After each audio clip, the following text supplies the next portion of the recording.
Taylor Swift is a link builder. There were rumors that she would get engaged. Our client said, let's give them a free wedding venue. And then we got them 50 links. That's digital PR. Wix Studio, one end-to-end web creation platform for your agency to deliver exceptional work with absolute efficiency. Managing multiple clients or large websites? Automate your SEO with Ali AI. Start your free trial now. Hi, everyone. So today I will be sharing some insights on a topic that is close to my heart, which is how do you scale SEO in an enterprise organization? In my current role as the global head of organic search at Dyson, I have had the privilege of working with multiple markets, managing diverse teams, and working or navigating complex organizational structure. And today I will be sharing my own experience on how I worked in Dyson and how I managed to scale SEO over there. So, why it's important to know how to scale SEO in an enterprise organization. So, many of you who are currently working in a large organization, or those of you who will be working in a large organization in future, SEO in a large organization is a completely different ballgame than SEO in a smaller organization, because you will be dealing with multiple stakeholders.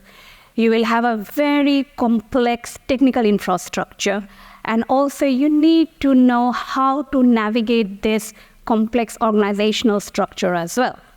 And if you know how to navigate this, that will be the key to provide or to have a successful SEO strategy in place, or else you might risk losing in bureaucracy or red tape in a large organization. Now, those of you who work in an agency or who manage enterprise clients, you might have to adjust your mindset, because SEO is not only about keyword rankings or driving organic traffic. It is more about how do you aligning your SEO with the broader business goal of that organization. Now, how SEO looked like in Dyson in 2019 before I joined, or what are the key challenges that I faced? In 2019, there were no centralized SEO strategy. There was limited cross-team collaboration, so UX, product, content, everyone was doing their own stuff. There was inconsistency in SEO reporting. Some markets were reporting on traffic, some of them were reporting on keyword visibility, some of them reporting on site hygiene. So there were no consistent SEO reporting to measure SEO success globally.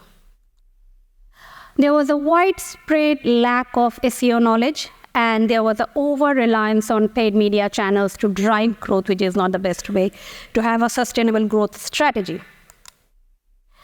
Now, let me just talk you through the scale and complexity of Dyson.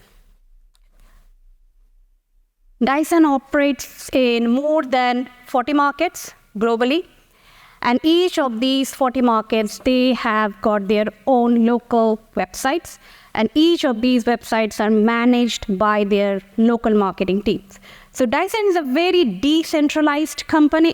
We do not manage all these websites centrally. It's the local marketing team who are responsible for their local websites. It has got a very complex team structure. So we have got a global marketing team, we have got a regional marketing team, and then we have got a local marketing team. Global marketing team is where I sit in. And global marketing team works like a control tower. So what we do is we create the strategy, we create roadmap, we share insights, we share data, best practices, guidance, basically everything the marketing team, the local marketing team need to hit their target.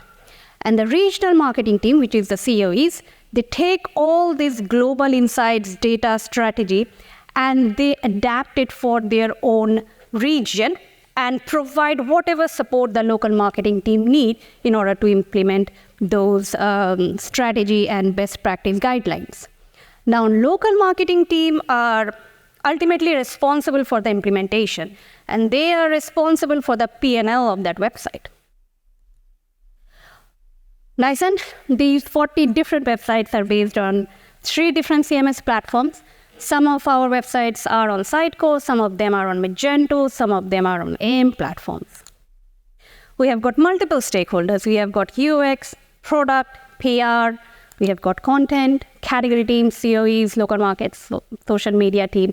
And we all know that SEO cannot thrive in isolation. It needs to be integrated into all these different teams for it to become a success.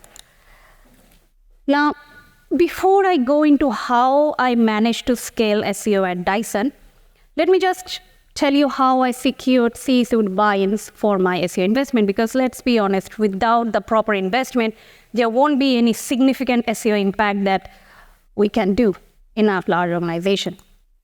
So, first thing you need to know is you need to change your language and make sure that you are speaking in terms what the C-suite executives are interested in. They are interested in knowing the market share, whether are we gaining or losing ground, or where we stand compared to our competitors. The brand equity, which is the brand reputation, whether it's growing or not. And it's not only about whether it's not only about how consumers are recognizing the brand, or it's more about how consumers are perceiving our brand. Revenue, which is how much revenue SEO can directly generate for the business. So what's the financial impact? And cost to business is how much investment they need to make in order to, and how much return they will get. So it's cost to business. So these are the 4 metrics that they are interested in. So I created my strategy, or structured my strategy on these 3 pillars. I defined the problem, I highlighted the opportunities, and I presented the solution. So the problem was very simple in 2019.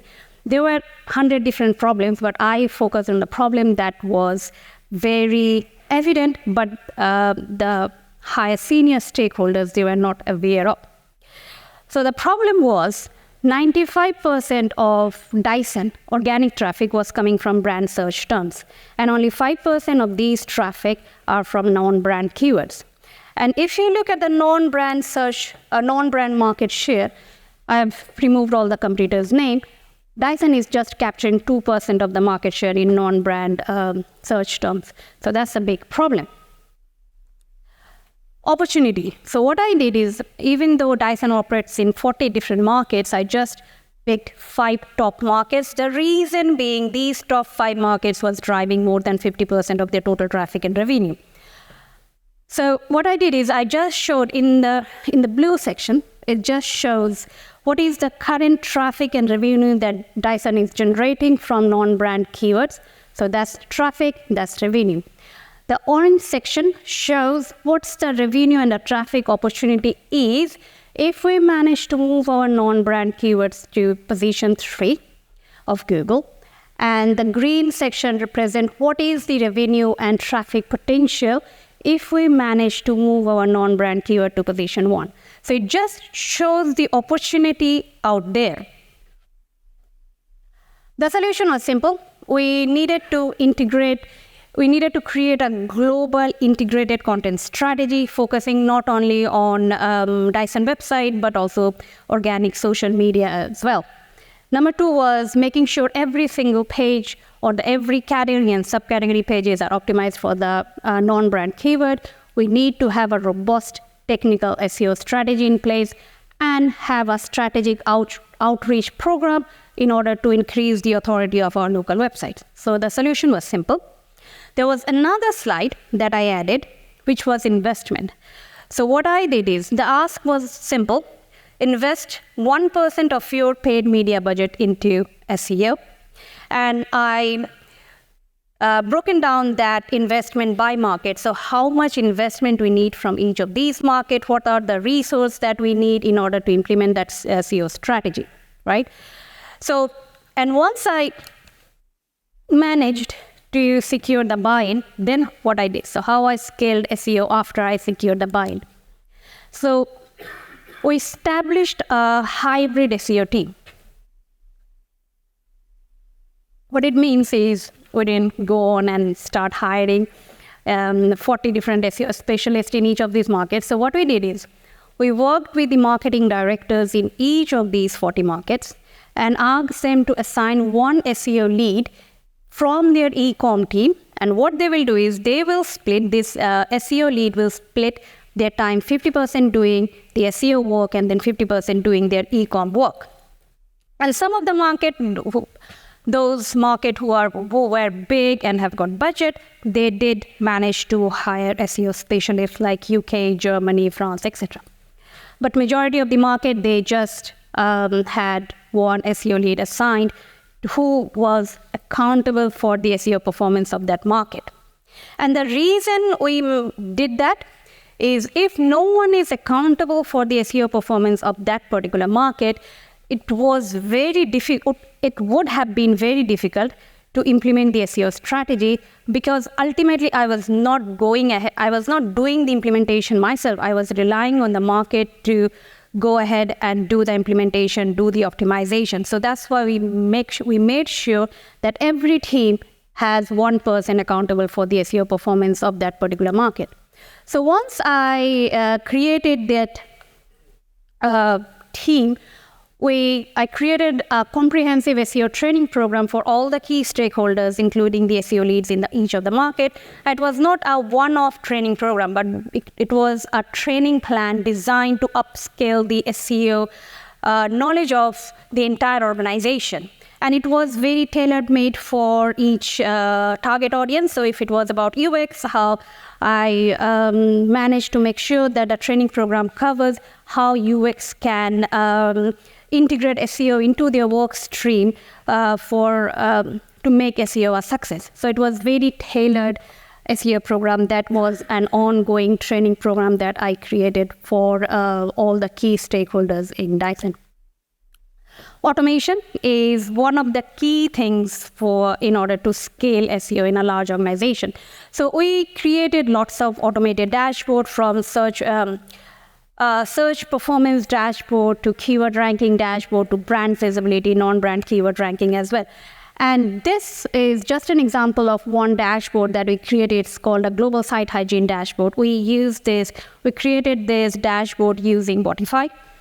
It's just a simple traffic light dashboard. What it allows us to do is Botify crawls every single of our website bi-weekly. And we, based on some SEO logic, we provided a percentage. So anything which is less than 2% is green. That means markets don't have to do anything. Anything which is in yellow, that means there are some errors happening. Market need to have a look at it, but it's not super urgent. Anything which is in red, that means there are lots of error happening on that particular website and the SEO lead need to go and fix the issue. If there is some errors around redirects, in-link errors, that's something that they cannot fix it via their CMS, they need to raise product ticket. So this gave us a bird eye view of the site hygiene health of every single website that we have got.